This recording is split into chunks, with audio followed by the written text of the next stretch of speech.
जय माँ लक्ष्मी। आज हम करेंगे श्री माँ वैभव लक्ष्मी व्रत कथा। एक बड़ा उत्तम नगर था। बड़े बड़े लंबे बाजार, बड़े सुंदर विशोभित दुकानें, ऊंचे ऊंचे मकान, बड़े सुंदर स्त्री पुरुष, बाल वृद्धों से वह नगर सुशोभित था। सभी लोग एक दूसरे की भलाई का ध्यान रखते थे, दिन में एक परोपकार अवश्य करते थे, एक दूसरे का सम्मान करते थे, अतिथि का सत्कार करते थे, साधु संतों को विश्राम देते। मधुर गायन वादन से दशों दिशाएं गूंजती। कुछ दिनों के बाद वातावरण बदलने लगा। लोग बेईमानी करने लगे, झूठ बोलने लगे। लोभी व बदमाश लोग गरीबों को लूटने लगे। डाकू लोग साधु संतों को सताने लगे। चारों ओर जुआ, शराब, चरम रंडी आदि के अड्डे बनने लगे। लोग इसमें फंसने लगे। इस नगर में जहाँ बदकार लोग रहते थे, वहाँ कुछ संतोषी, सात्विक प्रकृति के व्यक्ति भी रहते थे। कुछ पतिव्रता नारियां भी इस नगर की शोभा को बढ़ाती थी। उनमें एक थी सावित्री। सावित्री बड़ी सुखी थी। धन व धान्य से घर भरा पड़ा था। स्वर्ण, रजत के आभूषण व सुंदर रेशमी वस्त्र सावित्री की सुंदरता बढ़ाते थे। सावित्री का पति भी कठोर परिश्रमी था। रात दिन व्यापार में मगन रहता था। ईमानदार से व्यवहार करता, सदा प्रसन्न रहता, किसी को नहीं सताता, दान दक्षिणा देता, गरीबों को मुफ्त भोजन बांटता। कोई भी उसके पास पहुंच जाए तो वह उसकी अवश्य सुनता था। कुछ दिनों के बाद कुछ गलत लोगों से उसकी मित्रता हो गई और जुआ, शराब, चरम, गांजा में ऐसा डूब गया कि धीरे धीरे घर का संपूर्ण धन स्वाह हो गया। आभूषण बिक गए, सुंदर वस्त्र फटने को आए। उसकी कुसंगति में फंसकर बेचारी सावित्री का पति अब भिखारियों के रूप में आ गया। शराब के लिए सावित्री को मारपीट करने लगा, बुरी बुरी गालियां देने लगा। सावित्री बहुत कमजोर हो गई, बीमार रहने लगी। उसका पति उसे दवाई भी लाकर नहीं देता। घर में बर्तन भी गिरवी रखे जाने लगे। सावित्री बहुत दुखी रहने लगी। कभी ईश्वर को कोसती, कभी देवी देवताओं को कोसती, कभी उनकी प्रार्थना करती। आंखें फाड़ फाड़ कर देखती, परंतु घर में कुछ भी न दिखाई पड़ता। लक्ष्मी देवी बिल्कुल ही रुष्ट हो गई थी। एक दिन एक अधेड़ महिला उसके द्वार पर आई, जोर से पुकारा, सावित्री देवी, सावित्री देवी। सावित्री देवी ने सोचा कि देखो तो कौन आवाज लगा रहा है। घर में तो कुछ भी नहीं, परंतु द्वार खोलकर देखने में हानि ही क्या है। जैसे ही सावित्री ने द्वार खोला, वृद्धा बोल पड़ी, सावित्री देवी क्या हाल है? अब लक्ष्मी जी के मंदिर में नहीं आती क्या? पहले तो रोज मंदिर आया करती थी, अब क्या बीमार है? वैसे भी तू बहुत कमजोर हो गई है। सावित्री बोली, माता जी, अब आप मेरा हाल चाल पूछने आई हो तो आओ अंदर आकर बैठो, इस बोरी पर ही बैठ जाओ। और तो और आपकी सेवा के योग कुछ भी नहीं है। वृद्धा ने कहा, कैसी बात करती है सावित्री? ये मकान, दुकान, आभूषण, वस्त्र, ठाट बाट सब धरे रह जाते हैं जब ईश्वर का मृत्यु संदेश आता है। केवल सत्य व्यवहार, परोपकार ही मनुष्य के साथ जाते हैं। मैं समझ गई कि तू बहुत दुखी है, तो कोई बात नहीं, जब वे दिन नहीं रहे तो ये दिन भी नहीं रहेंगे। तू चिंता मत कर, अपना दुख मुझसे प्रकट कर, तेरा मन का बोझ हल्का हो जाएगा तथा कोई सुगम उपाय भी सूझ जाएगा। तब आंखों में आंसू भरकर वह बोली, माता जी क्या पूछती हो? घर में सब कुछ था, मकान, दुकान, वैभव, सुंदर आभूषण, नौकर चाकर इस घर की शोभा बढ़ाते थे, परंतु ये मेरे पति के कुछ दुष्ट लोगों की संगति में पड़कर राजा से रंग बन गए। रोजगार ठप हो गया, शराब उड़ने लगी, जुआ घर में होने लगा। तो माताजी सत्यानाश तो होना ही था, हो गया, अब कसर क्या है? अब भीख भी मांगने से नहीं मिलती। वृद्धा बोली, सावित्री देवी रो मत, अपने आंसुओं को पोंछ तथा फिर से लक्ष्मी जी के मंदिर में जाने लग। तेरे पास अगर कुछ भी चढ़ाने को नहीं तो धन की माता के सामने हाथ जोड़ सकती है, उनके पैर छूकर अपने माथे से लगा सकती है, फिर देखना सावित्री की क्या से क्या होता है। वृद्धा फिर बोली, देख पुत्री, जाने कितने रंक राजा बन गए, जाने कितने गरीब सेठ साहूकार बन गए, कितने रोगी निरोगी हो गए, कितने व्यसनी अपने बुरे व्यसनों से मुक्त हो पाए। पुत्री तू चिंता मत कर, नित्य एक बार मंदिर में आकर धन की देवी माँ लक्ष्मी जी के दर्शन कर। ऐसा करने से तेरा कष्ट दूर होगा। फिर जब मिलेगी तो मैं तुझे महालक्ष्मी का व्रत, पूजन व उपासना बताऊंगी। सावित्री देवी श्री लक्ष्मी जी का महामंत्र जपने लगी। खाते पीते, उठते बैठते, सोते जागते श्री महालक्ष्मी नमो नमः का मुख्य मंत्र ही दिन रात उच्चारण करने लगी। एक माह में ही उसके पति का आलस्य दूर हो गया तथा वह प्रशंसा से कार्य करने लगा। उसके मित्र भी इधर उधर हो गए, तब बढ़ने लगी। घर में सुख सामग्री आने लगी। साग भाजी, मिर्च मसाले की अचार के भोजन बनने लगे। भरपेट पूर्ण रोटी मिलने लगी।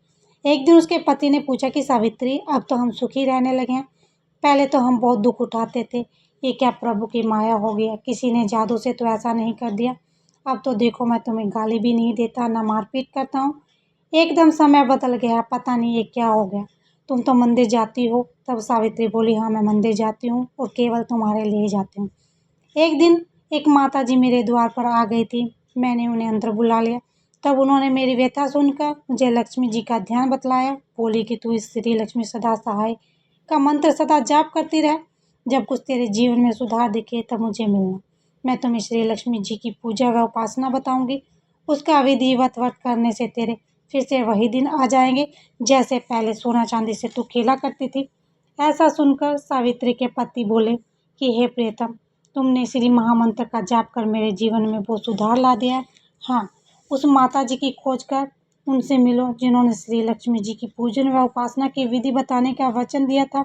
तभी द्वार के किवाड़ों पर खटखटाहट हुई। सावित्री ने आकर द्वार खोला तो देखा कि वही वृद्धा द्वार पर खड़ी है तथा बड़ी प्रसन्न मुद्रा में है। उसके पतिदेव ने भी द्वार की ओर देखा तो उसने देखा कि कोई वृद्धा बड़े सुंदर लाल वस्त्र पहने, माथे पर सोने का मुकुट लगाए, बड़े प्रसन्न मुद्रा में सावित्री से बातें कर रही है। इधर सावित्री ने उस माता जी के चरण छुए तथा उन्हें वहां पकड़कर अपने कमरे में ले गई। उन्हें चौकी डालकर प्रेम से बिठाया, शरबत बनाकर पिलाया। सावित्री को वह माता जी उसी पहनावे में दिख रही थी जैसे कि वह पहले द्वार पर आई थी। वृद्धा ने कहा, सावित्री अब तो तू प्रसन्न है ना? अब तो तू निरोग भी दिख रही है। लक्ष्मी जी का मंत्र जपती हो या नहीं? कहीं फिर से तो नहीं भूल गई? सावित्री बोली, नहीं माता जी, मंत्र को कैसे भूल जाऊंगी। उसी मंत्र के प्रभाव से तो हमारे संकट कटे हैं। अब तो बड़ी शांति है, सुख है। माता ने कहा, सावित्री देख, ये सब श्री लक्ष्मी जी की कृपा से है। इसके मंत्र में अपार शक्ति है। फिर पूजा व उपासना की बात की। सावित्री बोली, हाँ माता जी, मुझे याद आ गया। उसने मुझ पर महालक्ष्मी जी की पूजा व उपासना के विषय में बतलाने को कहा था। सो अब हम पहले से बहुत सुधार में हैं तथा 2 समय की रोटी बड़ी खुशी से भरपेट मिल रही है। माता ने कहा, अरे पगली, तो फिर वैसी ही हो जाएगी जैसा कि पहले गरीबों को खाना बंटवाया करती थी। अब सुन, मैं तुम्हें श्री महालक्ष्मी जी की पूजा उपासना का वर्णन करती हूँ, तो तू ध्यान लगा कर सुन। कोई भी व्रत जब तक विधि पूर्वक नहीं किया जाता उसका फल नहीं मिलता। वैसे घर में यदि सोना गहने हो तो उसकी शास्त्रीय विधि से पूजा उपासना करनी चाहिए। माँ लक्ष्मी का व्रत शुक्रवार के दिन किया जाता है। प्रातःकाल जल्दी उठकर स्नान करें। हर समय मुंह में जय माँ लक्ष्मी का उच्चारण हो। व्रत प्रारंभ करते समय यह भी संकल्प लें कि मैं इस व्रत को 7, 11, 21, 31, 51 या 101 शुक्रवार करूंगी। प्रारंभ में थोड़ी अवधि का भी संकल्प लें। यदि इस अवधि में मनोकामना पूर्ण हो तो व्रतों की संख्या बढ़ा देनी चाहिए। किसी की चुगली न करें। सायंकाल पूर्व दिशा की ओर मुख करके आसन पर बैठें और माँ लक्ष्मी की मूर्ति या चित्र किसी ऊंचे स्थान पर रखकर उसके आगे चावलों की कटोरी से ढेरी बनाएं। एक खुली प्लेट लें। सोने अन्यथा चांदी के जेवर रखें। चांदी में भी जेवर नहीं है तो रुपए रखें। चावल की ढेरी पर एक मिट्टी का अथवा चांदी, कांसे या तांबे का कलश रखकर कलश पर उस प्लेट को रखें तथा उसके पास ही ताम्र पात्र अथवा चांदी पर अंकित श्री यंत्र स्थापित करें। यदि तांबे अथवा चांदी का श्री यंत्र न हो तो कागज पर मुद्रित श्री यंत्र को भी रख सकते हैं, क्योंकि वैसे तो माँ लक्ष्मी के अनेक रूप हैं परंतु इन सब की नींव श्री यंत्र है। अतः वैभव लक्ष्मी माँ के पूजन करते वक्त सर्वप्रथम श्री यंत्र और लक्ष्मी जी की विधि रूपों को सच्चे मन से दर्शन करें। श्री यंत्र तथा कलश की स्थापना के पश्चात जल, रोली, चंदन, चावल, फूलों से यंत्र, कलश तथा सोने चांदी का पूजन करने चाहिए। अगरबत्ती जलाकर धूप देनी चाहिए तथा श्री यंत्र के पास दीपक जलाना चाहिए। इसके पश्चात लक्ष्मी स्वयं पाठ करना चाहिए। बताशे अथवा शक्कर तथा 5 प्रकार के फलों से भोग लगाना चाहिए। आटे को घी में भूनकर तथा उसमें चीनी मिलाकर तैयार करें। पंजीरी का भोग भी लगाना चाहिए। पूजन करते समय अंत में माँ लक्ष्मी की इस प्रकार अर्चना करनी चाहिए, हे माँ वैभव लक्ष्मी, आपके अनेक रूप हैं। आप ही सारे विश्व में सुख प्रदान करती हैं। आप ही विष्णु पत्नी हैं। यहाँ वास होता है, वहाँ पर कभी भी दुख नहीं आता। मैं आपका यथाशक्ति भाव से पूजन तथा व्रत करती हूँ। अब मैं कृपा करके मेरी मनोकामना पूर्ण करें। मैं आपकी शरण में हूँ, मुझ दिन पर दया करें। माँ, जय माँ लक्ष्मी, जय माँ वैभव लक्ष्मी। अंत में दीपक द्वारा लक्ष्मी जी की आरती करनी चाहिए। इसके पश्चात घी, आटे और चीनी को भूनकर बनाया गया प्रसाद, इसमें केले भी काटे हों, माँ लक्ष्मी जी की आरती के पश्चात प्रसाद के रूप में लोगों में बांटें। यह व्रत निरंतर 11, 21, 51 शुक्रवार करने से दृढ़ संकल्प माँ के सामने करें। सूर्यास्त होने के पश्चात माँ की उपासना करने के बाद प्रसाद वितरण के पश्चात आप स्वयं भी प्रसाद व भोजन ग्रहण करें। तत्पश्चात माँ के आगे रखे हुए गहनों व रुपयों को तिजोरी में रखें व कलश के पानी को तुलसी में डाल दें। चावल के दानों को पक्षियों को डाल दें। व्रत करने वाले भक्तजन को यह जरूरी है कि वह व्रत कथा का पाठ करे व लोगों को भी कथा सुनाए। इस प्रकार विधिवत पूर्वक व्रत करने से व्रत का फल अवश्य प्राप्त होता है। माँ लक्ष्मी उस मनुष्य का कल्याण अवश्य करती है। यह मानव सभी कष्टों से दूर होकर धन और संतान लाभ इत्यादि को प्राप्त करता है। स्त्री का सौभाग व कुंवारी लड़की को मन भावक वर मिलता है। आखिरी व्रत के दिन शुक्रवार व्रत का सशास्त्रीय विधि द्वारा उद्यापन करना चाहिए। उस दिन खीर या नैवेद्य बनाएं। पूजन विधि हर शुक्रवार की तरह करें। पूजन विधि के पश्चात श्रीफल को फोड़ें और कम से कम 7 कुंवारी कन्याओं को कुमकुम का तिलक लगाकर भोजन आदि करवाएं।